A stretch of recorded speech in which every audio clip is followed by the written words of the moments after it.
Baby, could you do me a huge favor? This is homemade ranch right here. I'm gonna put it in the refrigerator, and then that strawberry stuff fridge. Okay. Then Now, what did you ask me, Rebecca? Does the cornbread need to be dry?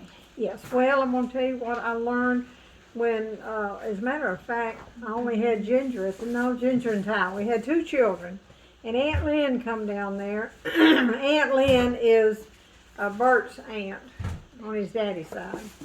She came down there, and we had cornbread 2 or 3 nights, and she would take the leftover cornbread and put it in a bowl and put it on top of the refrigerator with a dish towel over it. And I thought, what is she doing that for? That looks nasty, because it wasn't sealed up. She said, no. I said, Aunt Lynn, what are you going to do with that? And she said, make dressing. I said, oh, why is it up there? She said, what you want to have is dry bread.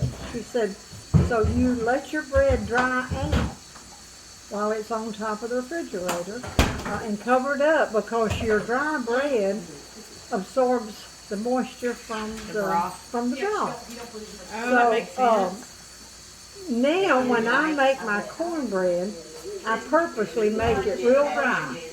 Now Aunt Lynn would take leftover white bread, leftover biscuits, and she grated that up and put in her dressing. And her dressing was always good, but they're not gluten free.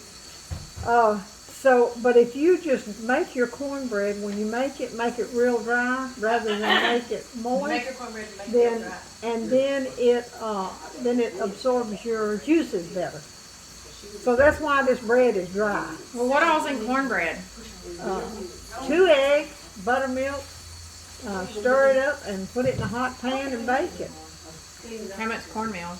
Well, it depends on if you're making dry bread or regular bread to eat. Probably, I don't know. Bert might could tell you a cup and a half or something like that. Because we make a little bitty pan for just the 2 of us. But if I'm making it like this, I make a bigger pan. When it's just us, it's just 1 egg, and buttermilk. But I don't. So what makes it dry? The fewer eggs? Fewer eggs, no. No, I don't put as much buttermilk in. More meal. And do your regular and put more cornmeal in it so that it's good and dry. Wait.